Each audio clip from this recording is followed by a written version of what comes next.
right, you bunch of yahoos, strap yourselves in for another episode of Dan and Don's Toxic Masculinity. In other words, shut up, sit up, and pay attention. And welcome back to another episode of Toxic Masculinity, where I have my co-partner in crime, the other mustachio man that has graced the octagon cage, Don the Predator Frye, and yours truly, Dan the Severn.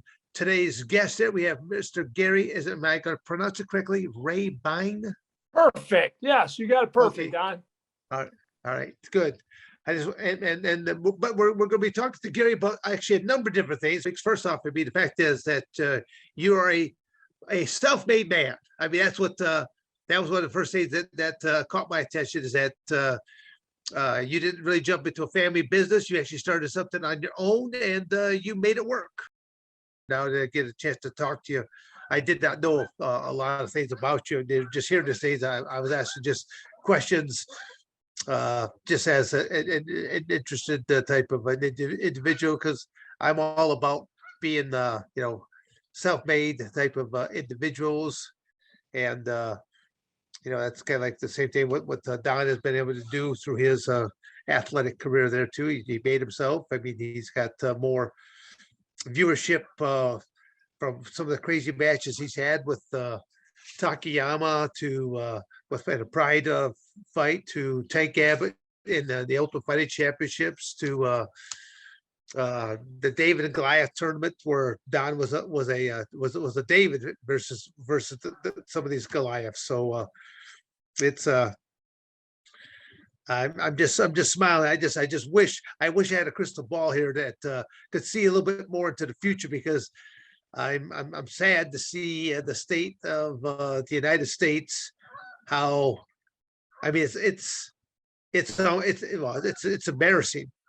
The lack of leadership that we have here right now, because it's I've got quite a few different people from different countries, stuff like that that will touch base with me through different internet connections and that, and they question me all the time, and like, what's happening in your country, and I go, well, what's happening right now is a travesty of what's taking place, and I hopefully that there'll be some kind of correction that will be taking place relatively soon, because otherwise I can't I don't want to see this country going down the toilet, and that's where so many Americans don't understand the cost of freedom. They don't understand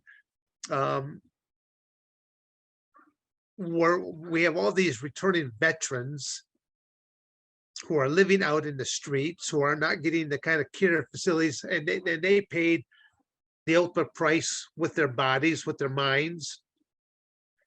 And yet what we're doing with people that are crossing the border illegally. And there are just so many things that are wrong with our country, but there is no better country to live inside of. Gary, one of the things that, I mean, Don already knows this about me, and so does Tony, that I've had the opportunity through my amateur wrestling career to travel to basically almost all the other various world power countries, especially, Russia was the most dominant force when it came to sport of wrestling. And all through the 80s, that there was always the I'll say the United States and Russia that were always like blowing their back up as like the two big bullies on the block right now, just all puffing up their chests towards each other. But when you finally go to their countries and see how impoverished the people are, and they don't like their governments no more than what America's like the government that we have in right now. It's an embarrassment. It's people who have sold out to other countries and to big corporations. So Dan, you said a lot there, and I got to tell you, I think we can't hope. We need to get engaged. We got the wrestling community is a strong-willed community, a gritty community. There's millions of us out there, right? We need to inspire the wrestling community to get engaged. All right, fight for America, educate. I adopted our fourth child from Russia. Was there 2 times. It's a dark world. And I got to tell you that it's that's what these Marxist communists want us to be. Okay, so America is the greatest country in the world. But if we're like anything we do in life, if you're a wrestler and you're complacent, you're not going to get any better. If you're in business, you're complacent, you're not going to get any better. If you're a country, you're complacent, you're gonna fall. Okay, and we will fall if we don't we got to stop hoping. Hope and change is a bunch of BS, right? We need to start inspiring people, leaders, to stand up and fight this Marxist movement, and we can educate on it. You like guys like you and I, we've seen these other countries. You got to educate on what a communist environment looks like. It's not even mediocre. These people are depressed. They don't smile. They're in a black and white world. It's a terrible place. Again, we are the greatest country in the world, but we better fight hard. We will lose it in a short period of time. And where again, would you tell? Sorry, again, excuse me for interrupting you. Where would you tell, like, someone who's maybe in high school, those grades, say that senior in high school, if they want to learn a little bit more about the political system, or to become a little bit more engaged, where does someone like that in high school? I want to hit on a couple of the demographics. I want to hit on this high school age group, but I also want to hit on the college age group. But then there's a lot of Americans that are just, they're part of that blue collar, that they don't have time, or they don't tune in to the world enough. Yeah. They just they'd rather let status quo go on. And to me, I totally agree with what you're saying. If you're going to vote, make certain that you cast your vote, educate yourself to understand it. But what you said there, I mean, kids in high school should be looking at Turning Point USA. Again, I was one of the founders of that because I saw the value of it. I've had a bunch of blessings in my life besides my faith, my family. I've had my own businesses, scaling my own businesses. I've helped scale an organization called Job Creators Network, where people that care about jobs and what administrators, what politicians care about jobs, right? Job Creators Network talks about all the worst regulations that kill American jobs, okay? And we do that. We've got about 400,000 members now. I was one of the founders of that. Turning Point USA, a couple of years later, I was part of helping Charlie found that, build that. Turning Point USA was scaled crazy, and it's all about educating kids on protecting their own future, right? Educating kids on why this Constitution is so doggone important, and why fighting for this Constitution, this great country, this America, this great country, America, is so important for them. Because if they let these Marxist teachers and professors in college teach them the garbage they teach them, they respect that, and their brains get twisted, they will live in a socialist communist world, and it won't take long. So again, that's what Turning Point USA is for, to educate kids every day on why this great American experience can continue, or it will be crushed if their eyes aren't wide open. Oh, no, that's good. I wrote that down because I would definitely want to mention that a few more times to Turning Point USA. But it's all about educating people, because it's kind of like there's a lot of people that they're looking for things, but it's kind of like going, the internet, it's vast.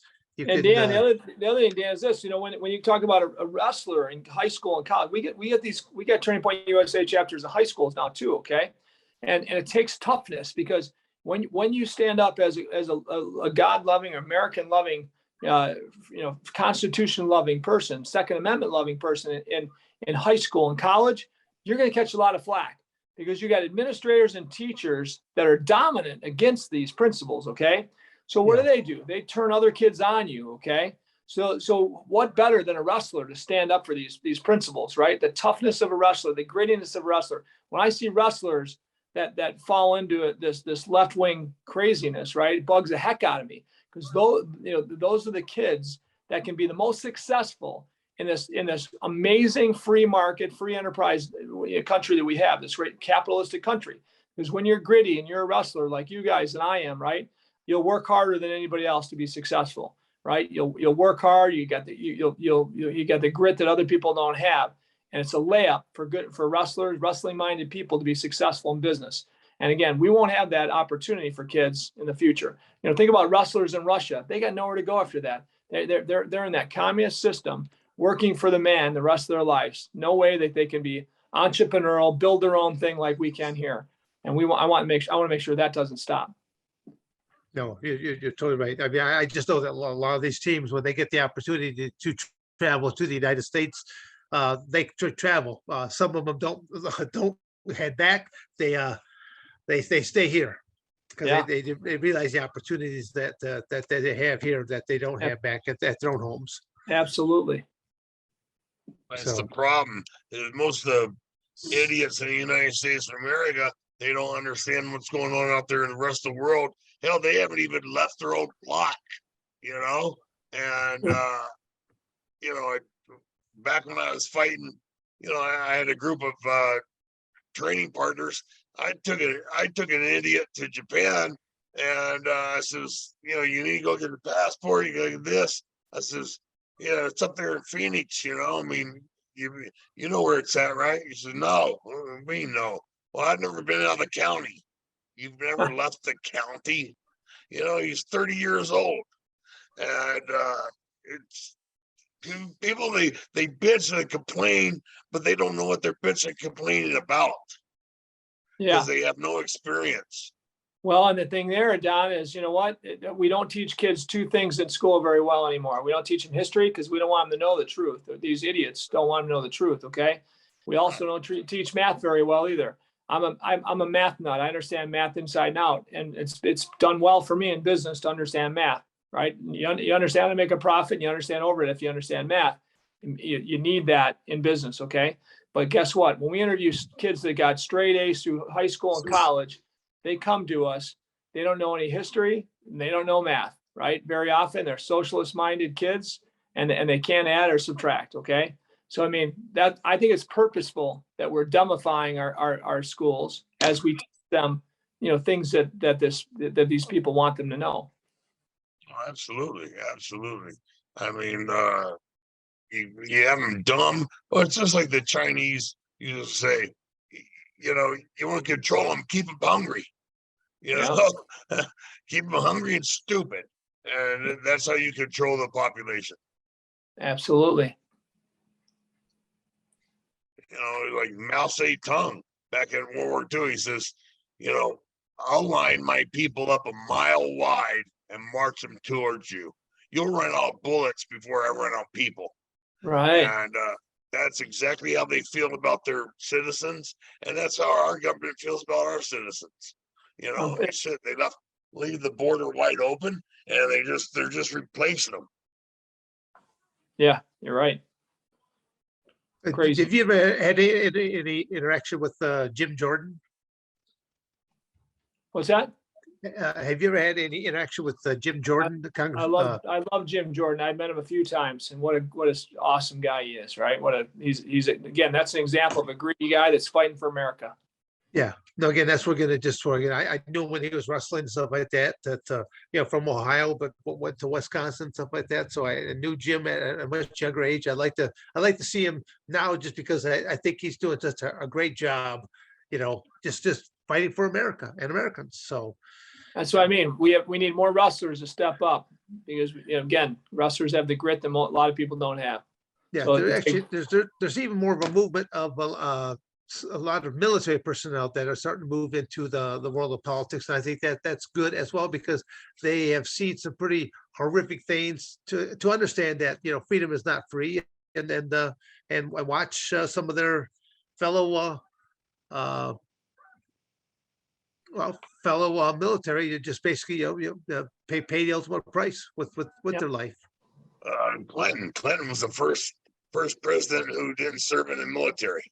You know, and it just after him, it just went to hell. You know, until President Trump revived it. You know, and then it went to hell again. I mean, we had a good thing going underneath President Trump. He was resurrecting the country, and the criminals inside the government couldn't stand it. So, you know, they chased him out, and they're doing everything they can to destroy, you know, his reputation and his name. And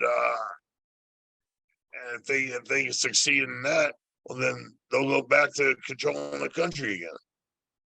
we have to hope that most people can see this, right? And I think a lot of people are waking up to it. Maybe not, hopefully enough, because you're right. A lot of people are pretty stupid. They believe the press. The press is corrupt. But to see what they did with him, to see this crazy raid that the FBI did, and to come in like they're at war with automatic weapons and all the other things is so crazy. Don't call it a raid. It wasn't a raid. It was they were just serving papers. Yeah, with guns. Yeah.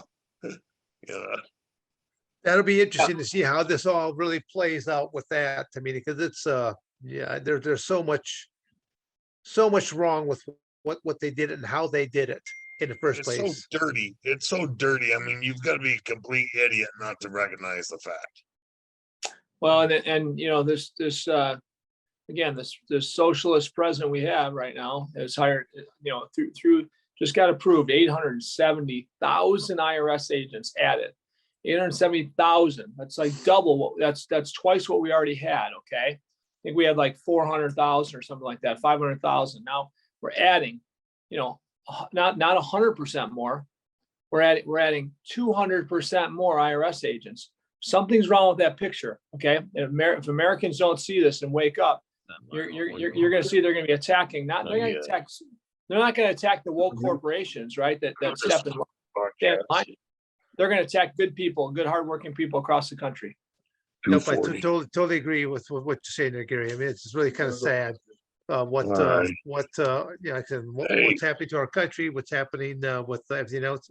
I think we're actually at a point that I'd like to kind of you plug a couple more, just one more time, your social media outlets right there. We'll wrap this up there. But I'd like to actually converse with you at another time though as well, off the air, if you don't mind. Absolutely, anytime, Dan. You guys are great guys, and you're my type of people. So anytime you want. I'm Gary Rabine. I'm again, Rabine Group of Companies is my group of companies. Ran for governor of Illinois. Rabine for governor. I may do that again. We'll see what happens in this next election. But I'm also I'm just a crazy entrepreneur that wants to share the blessings that I've had, right? So whether it's through my podcast, Ditch Digger CEO, or it's through mentorship that I give people, I'm going to continue to do that. Life is short. Every one of us need, especially as wrestlers that understand inspiration and work ethic, every one of us needs to inspire other people to be the best they can be, okay? And fight for this great country, America. Exactly. I simply say amen to that one right there. So, all right. Well, that's basically this concludes another episode of Toxic Masculinity. And Gary Rabine, I to tell you, you're a good American, and been an honor, pleasure. We'd like to probably have you on the air somewhere again down the road to see how you are doing with some of the other companies, but then also what you're doing for some upcoming political race for yourself. All right. You got it. Well, hey, great talking to you guys. Thanks for your time tonight. Appreciate it. Thank you for watching another episode of Dan and Don's Toxic Masculinity. You better like, subscribe, and share, or I'm going to come to your house.